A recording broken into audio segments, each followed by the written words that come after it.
Karnataka high court के एक 3 जज बेंच से आज एक बहुत ही अजीब डिसीजन आया है। आपको याद होगा कि हमने कल आपको बताया था कि जस्टिस कृष्णा दीक्षित जो है, जो एक सिंगल जज है उस कोर्ट के, उन्होंने कर्नाटका में जो हिजाब के बारे में चर्चा चल रहा है कि मुस्लिम लड़कियों को क्या हिजाब पहन के उनको क्लासेस अटेंड करने अलाउ करना चाहिए या नहीं,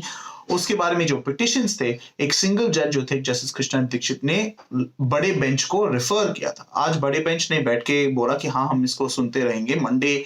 14 फरवरी से वो इसको सुनते रहेंगे। जो मेन इश्यूज है यहाँ पे कि क्या एक अहम रिलीजियस प्रैक्टिस है, धर्म के अनुसार की चीजें हैं यहाँ पे कि लड़कियां, जो मुस्लिम लड़कियां हैं, जो छात्र हैं, उनको हिजाब पहन के क्लासरूम में जाना चाहिए या नहीं। पर आज के लिए उन्होंने एक इंटरिम ऑर्डर, जो कहते हैं, जो बीच के लिए जो चलने वाला, जो चलता रहेगा, एक इंटरिम ऑर्डर पास किया, जिसमें उन्होंने कहा कि जो कर्नाटका में जो कॉलेज है, जो और भी एजुकेशनल इंस्टीट्यूशंस है, उनको खुला होना चाहिए फिर से, क्योंकि कर्नाटका गवर्नमेंट ने पिछले 2 दिनों से उनको बंद करके रखा है। उन्होंने बोला कि इंस्टीट्यूशंस को खुलना चाहिए, और साथ में स्टूडेंट्स जब जाएंगे वहां पे, उनको कोई धार्मिक अनुसार के कोई भी कपड़े नहीं पहनने चाहिए, चाहे सर पे हो या कहीं और, जब तक कोर्ट अपना एक पूरा डिसीजन बना के रखते हैं। अब ये हमने बोला था शुरू में कि एक अजीब डिसीजन है ये, इसलिए क्योंकि कोर्ट को एक्चुअली रिक्वेस्ट किया गया था कि बिल्कुल दूसरे तरीके का ऑर्डर, इंटरिम ऑर्डर दे। उनको बोला था कि जब तक ये फाइनल डिसीजन, जब तक वो अपना पूरा सोच समझ के संविधान और कानून के तौर पे डिसीजन ना दे, तब तक ये लड़कियों को क्लास में जाने का अधिकार होना चाहिए कि वो अपने हिजाब पहन के जाए। चाहे बाद में अगर कोर्ट बोले कि ये एसेंशियल रिलीजियस प्रैक्टिस नहीं है, उनके धर्म का कोई अहम प्रैक्टिस नहीं है, तो बाद में उसको रूल बनाया जा सकता है कि हाँ, उनको क्लासरूम में जब जाना है तो वो हिजाब को निकाल के ही जा सकते हैं। पर जब तक कोर्ट अपना पूरा सोच समझ के डिसीजन ना ले, तब तक उनका ये राइट बचना चाहिए, क्योंकि उनके मन में ये उनके धर्म के अनुसार है, उनका एक फंडामेंटल राइट है। उनका जो कहते हैं, जो डिग्निटी का है, जो अपने मन का, सोच का जो है, जो कॉन्शियंस का है, उसके बारे में ये एक एक्चुअली बहुत इंपॉर्टेंट इशू है। अब कोर्ट कह रहे कि हाँ, देखो यहाँ पे जब तक ये ना हो जाए, शांति रखने के लिए कर्नाटका में ये बहुत इंपॉर्टेंट है, इसलिए उनको नहीं पहनना चाहिए चीजें। पर एक्चुअली कोर्ट क्या कर रहे हैं, वो उन लोगों का साथ दे रहे हैं जो अशांति बना के रखा है, जो जाके यहाँ पे, आपने देखा होगा पिछले दिनों में कि क्या क्या हो रहा है कर्नाटका में, जहाँ पे लड़की कॉलेज में जाने की कोशिश कर रहे हैं, उसको भीड़ में लोग आके घेर के, लड़के भगवा वाले स्कार्फ पहन के चला रहे हैं, जय श्री राम जय श्री राम, ये चीजें हो रहे हैं। एक स्कूल में झंडा लगाया गया था भगवा का। अब ऐसे चीजें जब होते हैं, तो जब कोर्ट कहते हैं कि हाँ, एक्चुअली जब तक हम डिसीजन ना ले तुम लोग ये नहीं पहन सकते हो, कोर्ट उनका साथ दे रहे हैं जो एक्चुअली लॉ एंड ऑर्डर का प्रॉब्लम कर रहे हैं, जो एक्चुअली यहाँ पे जो सिचुएशन है, जहाँ पे चीजें जैसे माहौल खराब करके रखा है, वो ये लड़कियां नहीं है जो हिजाब पहन के जा रहे क्लास में। तो यहाँ पे जो लॉयर्स हैं, उनको रिप्रेजेंट करते senior advocate Sanjay Hegde, senior advocate Devdutt Kamat, उन्होंने कोर्ट से बहुत विनती की थी कि यहाँ पे प्लीज इनके ऐसे ऑर्डर पास मत करो, लड़कियों को वो प्रोटेक्शन तो दे दिया जाए जब तक कोर्ट का फाइनल डिसीजन आ जाए। देवदत्त कामत ने बोला, ने जो हो रहा है यहाँ पे एक सस्पेंशन ऑफ फंडामेंटल राइट है, कि जो आर्टिकल 25 है, आर्टिकल 25 हमारे संविधान में, जिसमें लिखा है कि आपको अपना धर्म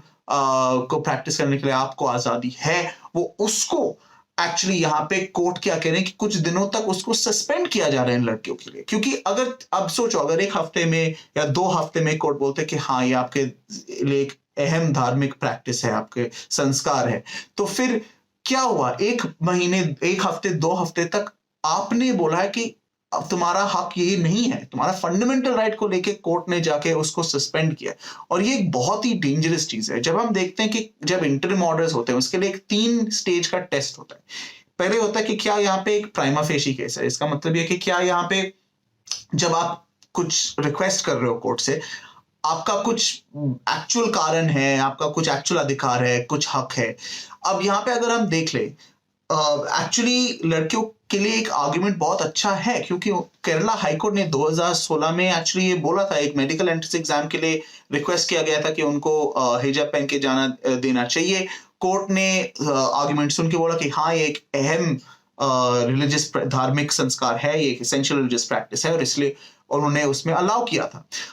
तो कानून के तौर पे भी यहाँ पे एक प्राइमा फेशी राइट लग रहा है। दूसरी तरफ पे क्या है कि ये कि गवर्नमेंट कह सकते हैं कि नहीं तुम ये चीज नहीं पहन सकते हो, पर क्यों नहीं? अगर यूनिफॉर्म के साथ में अगर हेड स्कार्फ पहना जा रहा है, सेम कलर से हो रहा है, कोई उस पे स्लोगन वोगन नहीं है जिसमें कोई लिख रहा है कि कुछ दंगे कराने का या कुछ ऐसे वायलेंस बनाने का, तो फिर यहाँ पे प्रॉब्लम क्या है किसी को? दूसरी बात तो देखिए बैलेंस ऑफ कन्वीनियंस क्या है, वही यहाँ पे सेम चीज वही है कि अगर आप ये ऑर्डर पास करो, किसको प्रॉब्लम होने वाला है, किसको इशू होने वाला है? यहाँ पे बैलेंस ऑफ कन्वीनियंस में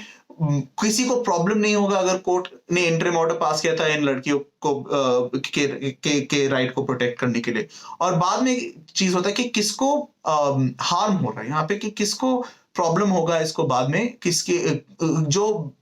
वापस नहीं लिया जा सकता। अगर स्टेट बोलेगा कि ठीक है 2 हफ्ते तक पहनते जाओ, फिर कोर्ट का ऑर्डर देखते हैं, गवर्नमेंट को, कॉलेज को, किसी को फर्क नहीं पड़ता है। पर इन लड़कियों के लिए, क्योंकि वो कह रहे हैं कि एक उनके धर्म का इशू है, अगर उनको बोला जा रहा है कि नहीं तुम नहीं कर सकते और अभी जाओ क्लास बिना पहन के, तो फिर सोचो उनका जो डिग्निटी है, उनका जो धर्म का जो हक है, तो वो उसको 1 हफ्ते या 2 हफ्ते, चाहे उसके बाद वापस लिया जाए, 1 हफ्ते 2 हफ्ते के लिए उनका ये हक को आप खारिज कर रहे हो। अब इसके लिए कोर्ट को अब कोर्ट तो मैटर तो सुनते रहेंगे। जो मेन इशू है कि यहाँ पे क्या हिजाब पहनना एक अहम धार्मिक संस्कार है, एसेंशियल रिलीजियस प्रैक्टिस है, वो तो चलता रहेगा और शायद से वो अभी भी इन लड़कियों के लिए ऑर्डर पास कर सकते हैं बाद में कि उनके हक को बचाने के लिए। पर क्योंकि ये इंटरिम ऑर्डर यहाँ पे बहुत ही अजीब है, बहुत ही कानून के तौर पे गलत लग रहा है, शायद से अब सुप्रीम कोर्ट को इसमें आना पड़ेगा। सुप्रीम कोर्ट के सामने भी एक केस फाइल किया गया है, वहां पे अभी तक आज chief justice of India N V. Ramana के सामने मेंशन हुआ था, उन्होंने बोला था कि क्योंकि कर्नाटका हाई कोर्ट इस मैटर को सुन रहे हैं, हम इसमें कुछ ऑर्डर नहीं पास करने वाले। पर क्योंकि अब ये बहुत ही अजीब सा इंटरिम ऑर्डर आया है कर्नाटका हाई कोर्ट से, सुप्रीम कोर्ट में अब वो चेंज हो सकता है। कल अगर वो मेंशन हो जाए या कुछ दिनों में अगर मेंशन हो जाए, तो वहां पे शायद से अब सुप्रीम कोर्ट कह सकते हैं कि नहीं, हम एटलीस्ट यहाँ पे इंटरिम ऑर्डर करेंगे, मेन इशू कर्नाटका हाईकोर्ट सुनते रहे। तो सब अपडेट्स जो कर्नाटका हाईकोर्ट में मंडे से चलते रहेंगे, शायद से सुप्रीम कोर्ट में, और जो कोर्ट के बाहर भी होने वाले हैं, क्विंट और क्विंटी दी को फॉलो करते रहिए, हम आपको सब अपडेट्स देते रहेंगे रियल टाइम।